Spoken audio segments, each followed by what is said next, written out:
I hope आपने video में पहले से थंबनेल देख लिया है कि इंग्लिश में खोलने के लिए हमेशा ओपन का यूज़ नहीं किया जाता है। सबसे पहले जान लेते हैं। मेरा नाम है बबीता उर्फ Meenakshi and this video is presented by thrive spoken English. और आज की इस वीडियो में मैं आपको सिखाने वाली हूँ कि इंग्लिश में खोलना के लिए हमें हर बार ओपन का यूज़ नहीं किया जाता है। यहाँ पे ये मैंने कुछ सेंटेंसेस लिए हैं और इन सभी सेंटेंस में अलग अलग सेंटेंस में अलग खोलने के सेंस में अलग अलग वर्ड मीनिंग का यूज़ किया गया है। देखिए वीडियो को ज़रूर एंड तक देखते रहिएगा क्योंकि ये आपके लिए बहुत इम्पोर्टेंट होने वाली है। ये आपकी नॉलेज को बहुत ज़्यादा इंक्रीज़ करने वाली है। चलो आ जाओ। पहला है कि घर के पर्दे खोल दो। घर के पर्दे खोल दो। सेंटेंस हमारा बनेगा ड्रॉ बैक द कर्टन। क्या बनेगा? Draw back the curtain. Got it? क्या बनेगा sentence? Draw back the curtain. अब आ जाओ। नेक्स्ट है हमारा नल खोल दो। नल खोल दो मतलब टर्न ऑन द टैप। यहाँ पर देखिए टर्न का यूज़ क्यों किया गया है। यहाँ पर टर्न का यूज़ क्यों किया गया है क्योंकि कोई चीज़ वहाँ पे पहले से बंद है और जब कोई चीज़ पहले से बंद होती है उसको किसी और अवस्था में बदलने के लिए हम यूज़ करेंगे टर्न का। ठीक है ना? तो टर्न ऑन द टैप। नल खोल दो। बोतल का ढक्कन खोल दो। बोतल का ढक्कन खोल दो। सेंटेंस हमारा क्या बनेगा?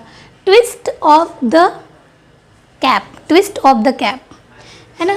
Twist of the cap. Twist of the cap. मुट्ठी खोल दो। मुट्ठी खोल दो है ना? ऐसे मुट्ठी बंद है तो क्या करना है? मुट्ठी खोल दो। सेंटेंस हमारा क्या बनेगा? Unclutch the fist. Unclutch the fist. Unclutch the fist मतलब मुट्ठी खोल दो। उसके बाद हमारा क्या आता है? उसके बाद हमारा आता है कि जूते के फीते खोल दो। जूते के फीते खोल दो। तो सेंटेंस क्या बनेगा हमारा? Untie the shoelaces। Untie the shoelaces। जूते के फीते खोल दो। Untie the shoelaces। नेक्स्ट है हमारा किताब खोल लो। किताब खोल लो। Open the book. ये वेरी सिंपल है। Open the book. दरवाज़ा खोल दो। ओपन द बुक है ना? दरवाज़ा खोल दो। ये भी हमारा ओपन से बनने वाला। Open the book. Open the book. कंबल खोल दो। कंबल खोल दो यानी कंबल फोल्ड हो रखा है तो उसको अनफोल्ड करना है। कंबल खोल दो।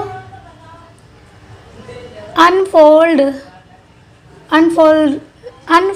The blanket. Unfold the blanket. Got it? समझ में आ रहा है ना?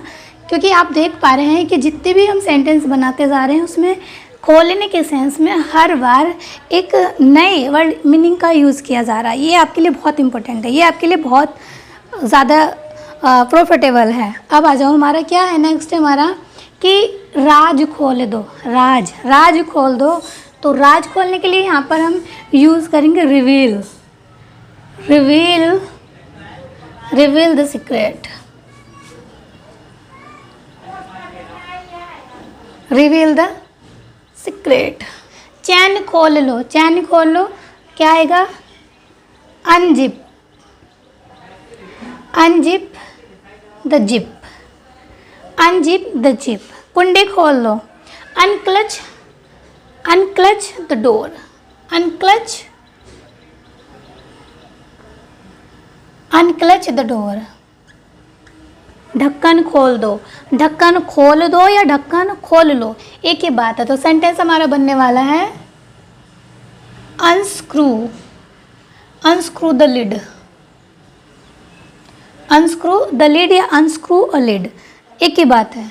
अब आ जाओ। उपहार की पैकिंग खोल दो। तो जब हम किसी चीज़ की पैकिंग करते हैं तो क्या करते हैं? उसको ब्रैप करते हैं यानी कि ब्रैप मतलब लपेटते हैं। Unwrap a gift. Unwrap gift, unwrap a gift. अब आ जाओ, ताला खोल दो, ताला खोल दो, ताला खोल दो, इसका क्या आएगा? अनक्लच the door, unclutch the door, यानी कि ताला खोल दो, चाबी के द्वारा खुलेगा तो यहाँ ओपन द डोर नहीं आएगा, ताला, ताले की बात हो रही है कि चाबी से खोला जाएगा। अनक्लच, अनक्लच द डोर। लिफाफा, लिफाफा खोल दो या लिफाफा खोल लो। देखो लिफाफा को क्या किया जाता है? सील किया जाता है, तो सिंपल सी बात है, क्या बनेगा? अनसील।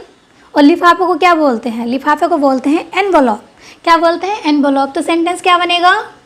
अनसील, अनसील द एनवलप, अनसील द एनवलप। अब आ जाओ, बॉक्स खोल दो। बॉक्स क्या है? पैक हो रखा, या बैग खोल दो या सामान खोल दो, तो इसको बहुत सिंपल है बनाना। अनपैक द बॉक्स या unpack the luggage, unpack, unpack the box, very simple. चोरी का राज खोल दो, चोरी का राज खोल दो। इसको 3 तरीके से बनाने वाले हैं, अलग अलग तरीके से, अलग अलग कॉन्टेस्ट में हम इसका यूज़ करेंगे। देखो पहला इसका तरीका है क्या कि spill, spill the beans about the theft। theft होती है चोरी। क्या होती है? theft, चोरी। यानी कि चोरी का राज खोल दो या चोरी का भेद खोल दो या चोरी का क्या कर दो? खुलासा कर दो, एक ही बात है। दूसरा इसका तरीका होगा क्या? Reveal, reveal the secret of theft. ठीक है, ये हुआ। तीसरा इसका तरीका होगा कि expose, expose the truth about the theft. देखा, यहाँ पे हमने जितने भी सेंटेंसेस बनाए उन सभी में हमने खोलने के सेंस में अलग अलग वर्ड मीनिंग का यूज़ किया है, अलग अलग स्पेलिंग का यूज़ किया है, और कोशिश की है कि आपको इन सब के बारे में जानकारी मिले और आपकी इंग्लिश में इम्प्रूवमेंट होए। देखो एक चीज़ का हमेशा याद रखना कि आप जितनी भी वोकैबुलरी सीखेंगे, अगर आप उनका यूज़ नहीं करेंगे प्रॉपर तरीके से कंटिन्यू, तो आपकी वोकैबुलरी बस किताबों तक ही रह जाएंगी, आप कभी भी इंग्लिश नहीं बोल पाएंगे। आई मीन अगर आप चाहते हैं कि आप इंग्लिश बोल पाएँ तो प्लीज़ इन सभी वोकैबुलरी को यूज़ करें, इनको याद रखें। इनको याद करना इतना डिफ़िकल्ट नहीं है, बहुत इजी है। अगर आप रियली में इंग्लिश बोलना चाहते हैं, आप इन पे प्रैक्टिस करें, so that you will be able to speak English without stuck while talking the people. And इसी के साथ में अगर वीडियो अच्छी लगी तो वीडियो को लाइक शेयर कर दीजिए। एंड नमस्ते, I will see you in the next video।